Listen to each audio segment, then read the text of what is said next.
जोंनि गाहाय आलासि साबायखर थाबाय बेनिखायनो रंजादोंना आसामनिफ्राय जोंना आलासि मोननायनि थाखाय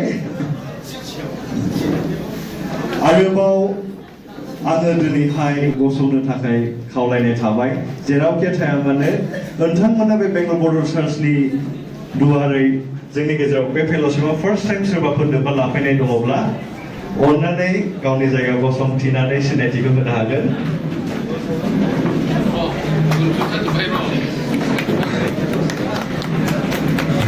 कनफ्यूज जाबायना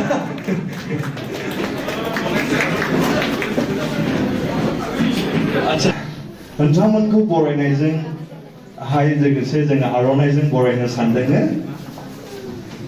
मानसि हेलिबा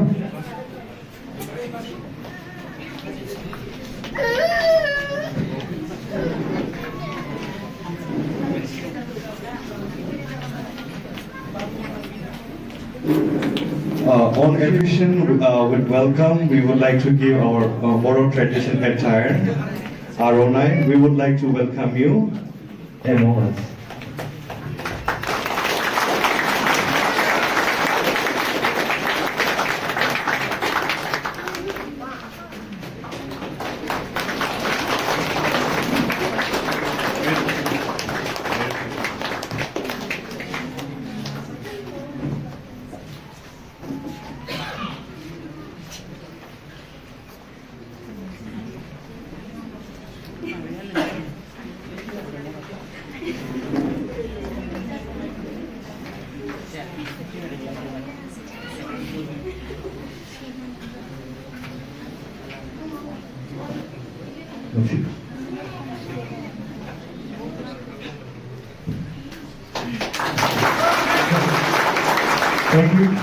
Thank you very much. Please all hands.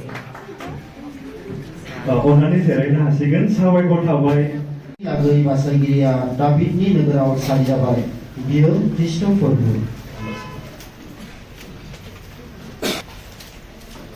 आं फरायनि जेसायारि न'नि सल'खौ मानोना जोंनि लागै सासे हौवासा गथ' जोनोम होनाय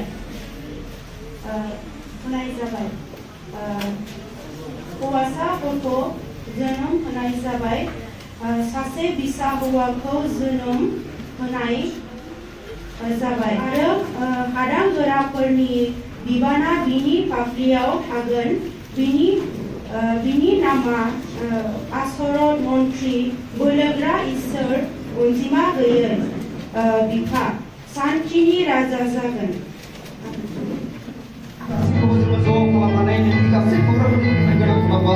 आरो हाबायनि साननि प्रेजेन्ट वार्शिप गासै रोजाबनायफोराव नोंखौ बाख्नायनायफोराव नोङो जोंजों लोगोसे थानानै गासैबो नोंखौ बाख्नायनाय मेथाइफोरखौ नों मोजांद्राय जाफुंहोबाय आरो बेखौ गथायबानो बिसोराबा सफैनो हानाय साफ्रोमबो नोंनि बोरखौ दोनदो आरो बाखि जानांगौ गासै प्रग्रामफोर गासैबो जोङो नोंनि आथिंगुदियावनो गथायगोन बिसोराबा नों गावनो हेफाजाब होगोन आरो गासैयाव लोगोसे थानानै नोङो दैदेनगोन आरो बे प्रग्रामखौ मोनसे मेहेरगोनां खालामगोन आरो आलासि बिथांमोननि थांनाय फैनायनि बाथ्राखौ बुंगोन जेसेबांनाखि बे प्रग्रामाव पार्टिसिपेट खालामगोन साफ्रोमनिबो जिबन आरो गासैखौबो नोंनि सायावसो गथायनानै होबाय आरो बाखि सम गासैबो नोंनि आथिं गुदियाव दोननानै बिदों थाबनो बिथां गाज्रि ख्रिस्ट'नि मुङै आमेन। लोगो फैनायखौ नुनानै आङो गोसोआव बिराद रंजानायखौ मोनदों। दा बेबायदि माखासे सम दंमोन जानो हागौ जाय समाव बेबायदि फेल'शिपआव मोनाखैमोन नाथाय दिनै मोननो हाबाय। बेयो रंजाथाव बाथ्रा। बेनि थाखाय सिगाङावनो आं इसोरखौ बे मोजां मोनसे फेल'शिपनि थाखाय बाख्नायो आरो दिनै जिउ नोंनो होदों आफा नोङो जोंखौ नाजाव आरो जोंखौ बोर खालाम। हामबायसै प्रभु गासै गोसो मोदोमजों नुनो मोननायजों प्रार्थनाखौ नों जोंनि सासेल' बासायग्रा प्रभु जिसु ख्रीष्ट नामै बिदों आमेन। दा एसेब्लाबो आंनि सिनायथिखौ खोन्थाबाय। आङो दा बिबिसियावनो ओरै मावना दङ जोंनि थुक्राझारावहाय। बिनिफ्राय आङो मैया खोन्थादोंमोन बेयाव आङो सानसे समाव आंबो दंफैयोमोन। दाहानि बै 1995आवनो आङो रिचमन्ड टाउनाव दंफैयोमोन होननानै मैया खोन्थादों। आजिखौ अननो बुंदों। Anyway, okay. Somebody to help me, class. Okay, wish karo. Christmas wish karo. साल पहले ही 700 बोसोरनि सिगांनो बेखौ बुंनाय जादोंमोन। Through prophet Isaiah. नबूवत किया गया था 700 वर्ष पहले ही कि इस पर एक इंसान जन्म लेगी। उनका नाम क्या होगा? इमानुएल, जिसका अर्थ है खुदा परमेश्वर हमारे साथ। ये क्यों भविष्यवाणी किया गया? तात्पर्य है इसमें मानो भविष्यवाणी से बेखौ बुंखानानै दोनदों खारन दङ। What's the reason? खारना जाहैबाय बे संसाराव गोबां बेबायदि गावखौ दाबिग्राफ्रा सारि जाफैनो हागौ ना। आंनो मसिह बुंनो हागौ, आंनो बेबायदि खामानि आंनो फैनाया बुंनो हागौ। क्योंकि इस प्रकार भविष्यवाणी किया गया इसका कोई महत्वपूर्ण बात है। क्योंकि इस धरती पे इस दुनिया पे इस प्रकार इंसान है जो अपने आप को कहते हैं कि मैं हूँ खुदा, मैं हूँ परमेश्वर, मुझे विश्वास करना, इस प्रकार कह सकते हैं। लेकिन ये क्या बिल्कुल अलग है। वो जन्म लेने से पहले ही खुदावन ने कहा कि एक कुमार के द्वारा एक लड़का जन्मे, उसका नाम होगा यीशु यानी इमानुएल। बेबायदि बुंखानाय जादों। खारना जाहैबाय गुबुनफोर सारि जाफैयोब्लाबो जों नोंसोर बेखौ आइडेन्टिफाइ खालामनो थाखाय हायो, जे सिनाक्तकरण खालामनो थाखाय हायो। खारना जाहैबाय जों जेब्ला माखासे जोङो भागवत गीता मानसिफ्रा फरायो मिथिगौ, आंथ' मिथियाबो एसेबां। दा बुंदों जाहैबाय माने बेयावबो श्री कृष्णआ गुबुन गुबुन अवतार महरैहाय सारि जाफैनाय बाथ्राफोरखौ बेयाव लिरनायखौ जों मोनथियो। अवतार होनब्ला इनकार्नेशन for specific purpose फैनानैहाय थाफैनाय आरो खामानि मावनाय इनकार्नेशन। दा जेब्ला जोङो बे इनकार्नेशना माब्ला जादों? ये अवतार जो खुदावन का जो अवतार है यीशु मसीह है ना, क्यों ये अवतार होकर इस धरती पे आया? मानो अवतार हिसाबै बे संसाराव फैखो? बेनि खारनानो जाहैबाय बे संसारनि गासै मानसिफ्रा पापी जाजोब्बायमोन होननानै दिनै बाइबेला जोंनो खोन्थादों। दाने आरोबाव पापी ना, बे गथै संसारनि मानसिफ्रा गासैबो पापी जाजोबनायखाय बेखौ बासायनो थाखायहाय इसोरनि बिसाया दिनै बे बुहुमाव फैबाय होननानै बेखौ बुंनाय जादों। अवतार महरै बियो मानसि महरै दा बियो फैबाय होननानै दिनै बाइबेला जोंनो खोन्थादों। बियो सैथोथार नामा? फैमारदों नामा? फैमारदों। जहननि जेब्ला जों एक अध्यायखौ फरायगोन, क्या सचमुच यीशु मसीह वचन था? वो जो वचन है वो परमेश्वर के साथ था, वो वचन ही परमेश्वर है। ये जो वचन है गलातिया की 4 में लिखा है, वो वचन एक मनुष्य बन के इस धरती पे अपने ठीक समय पे आए हैं। और यूहन्ना के लिखी सुसमाचार 1 के शब्द में लिखा है कि ये जो वचन है वो देहधारी हो गया, देहधारी होकर इस संसार पे निवास किया। कारण क्या है? संसार की हर एक इंसान जो पापी बन गए, गुनाहगार बन गए उन लोग को मुक्ति दिलाने के लिए मानो पापनिफ्राय मुक्ति होनांगौनि थाखाय बियो फैनो गोनां जाखो दा जाहैबाय जोङो जेब्ला नायगोन जेब्ला मानसिफ्रा भागवत गीतानि बाथ्राखौ जेब्ला रायलायो बे मोनसे रेफारेन्सखौ आं बुंनो नागिरदों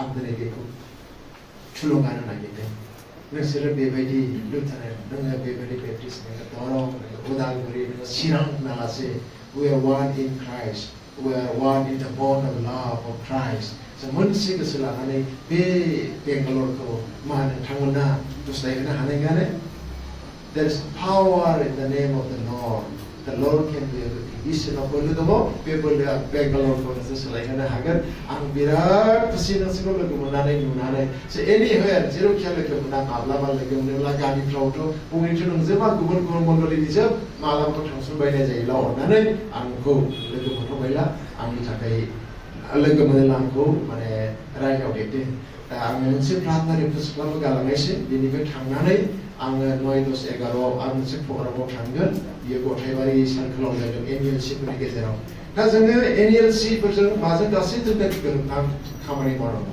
दा बेप्टिस्टफोरनिफ्राय एनएलसियाव नायो एनएलसिनिफ्राय बेप्टिस्टफोराव फैयो दा गोदो जेरैबायदिमोन एनएलसि बेप्टिस्टलै बिदि होननानै जायोमोन दा बे बुस्थुआ सेबोबाय गैला दा सानथामनि प्रग्रामाव आङो गथायबारियाव थांगोन जायफ्रा जोंनि लोगो मोननो हागोन थाङोब्ला जोहोलावफोरनि महिलाफोरनि पेरेन्टसनि मोनथामजों लोगो लानानै बिसोरो मोनसे सभा खालामगोन हा जाम्पुरियावहाय दा बेवहाय आङो थांगोन अननानै गोसोखांबा बेयाव सोरबाफोर दङला जाथिफोरबा दङला खोन्थाहर माथो बिदि थांगासिनो दङ जोंनाव फैगोन होननानै ख्रिस्ट लोगोफोर दे बेयाव थानानै जोङो जोंनाय बाथिफोर बायदि जानानैहाय बेयाव जोंनानै थादो आंनि अनुरोध आरो इसोरनि अनुरोध जे नोंथांखौ नायनानै गुबुना सोलोङो आरो नोंथांनि गेजेरजों बासायजानायखौ मोनो आरो बे ख्रिस्टमासनि दिनै सेलिब्रेशननि गेजेरजों दिनै इसोरा जों बयनिबो सायाव जोबनो गैयै शान्ति आरो आशीर्बादखौ जों बयनिबो सायाव होथोंसै जायफ्रा जि खामानिखौ मावनानै थाखोनो बिसोरनि गेजेराव गोबां बोर होथोंसै आरो मोजां सास्त्र मोजां देहा इसोरा नोंथांखौ बयनोबो दिनै बोर खालामथोंसै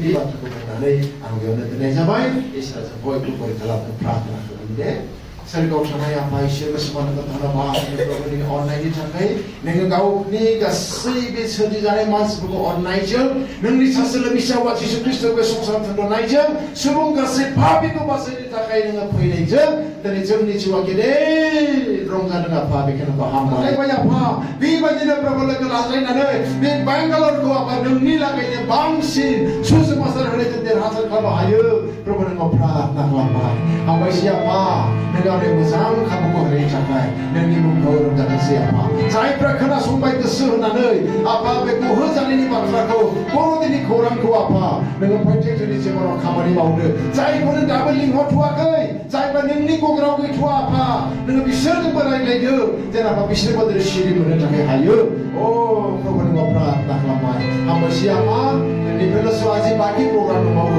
बे प्रग्रामनि गेजेरजों आरोबाव नोङो जोंनि जिबनाव बोर लाबोदो धन्यबाद होनायजों प्रार्थना बासायना जिसु ख्रिस्टनि नामै बिबाय आमेन प्रेज द lord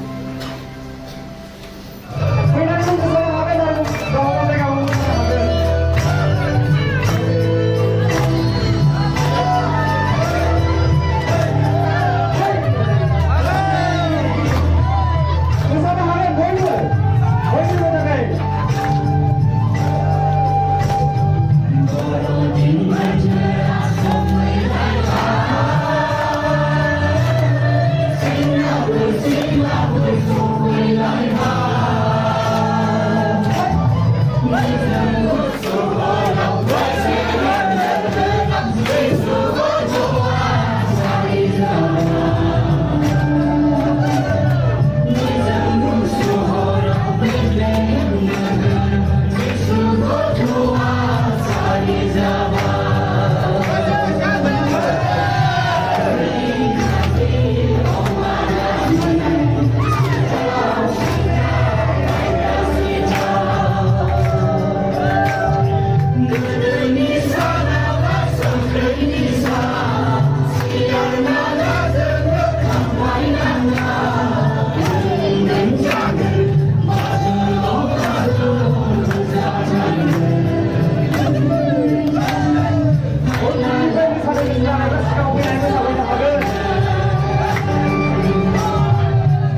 Sama modelannya mang pegangan sih. Ya, video nuzana dek nase. Nuzana dek nung lebih nase kurang ada. Terus ya.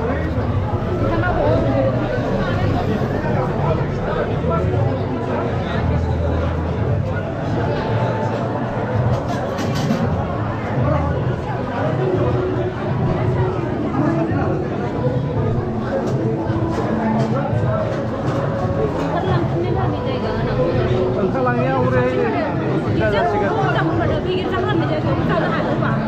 Yang lu sana hai ni dah. Tujuhnya. Bisa lah dia. Iya. Itu dan yang pun dengan kedua. Sudah sih kan. Lebih berjumlah bagus, fungsi jumlah bagus, zaman. Finalnya जानाय समाव खस्थ' जासिगोन रायजोफोर एसे खस्थ' खालामदो देग्लायनि थाखाय नेक्स्ट प्रग्रामाव साबसिन बानायसिगोन मा बुङो Nah, bebas kok, mana jagoan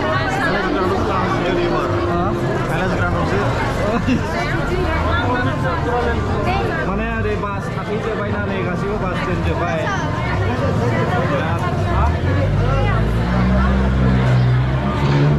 boleh karya